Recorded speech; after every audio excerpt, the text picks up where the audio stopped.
Hello guys and welcome to Plus Equal.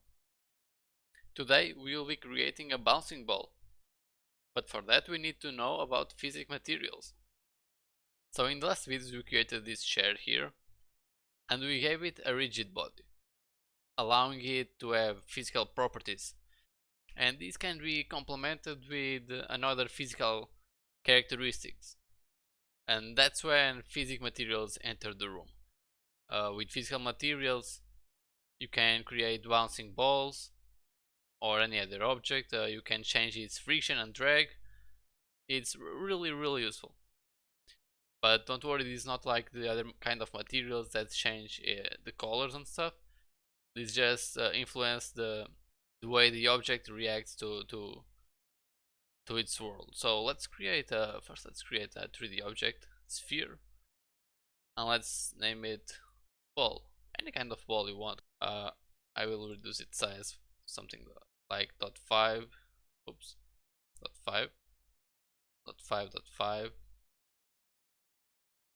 I will create something here for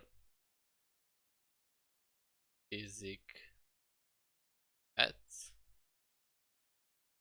and inside we can right click and create Physic material.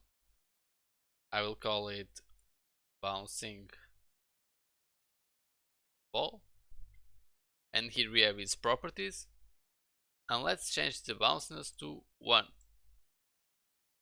Usually this value is between 0 and 1, so we are inputting the maximum bounciness. Now let's select our ball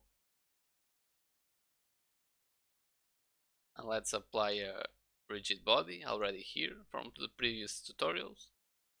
And here in the sphere collider, where is material none, we can either click here and pick bouncing ball, or we can drag the bouncing ball into here.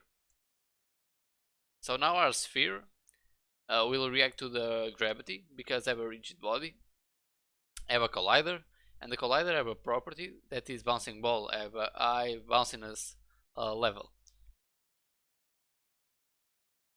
Okay, let me change something here.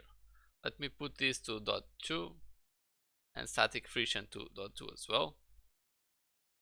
And let's do something. Let's grab the ball and Control D. Let's push it to the side and let's change this to none.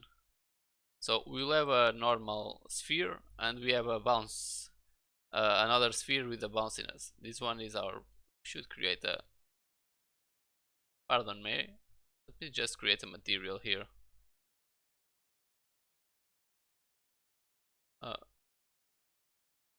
Bouncy ball mat, just so I can see the ball a little better. Oh, look, we'll have a we have a basketball.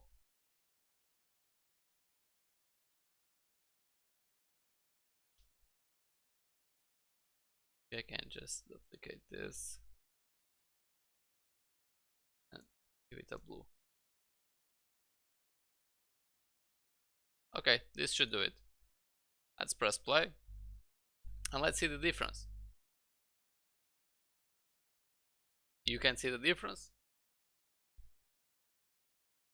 While the blue ball falls on the ground and stays there, our bouncing ball beats 1, 2, 3 and 4, 5 times maybe, and then it stops.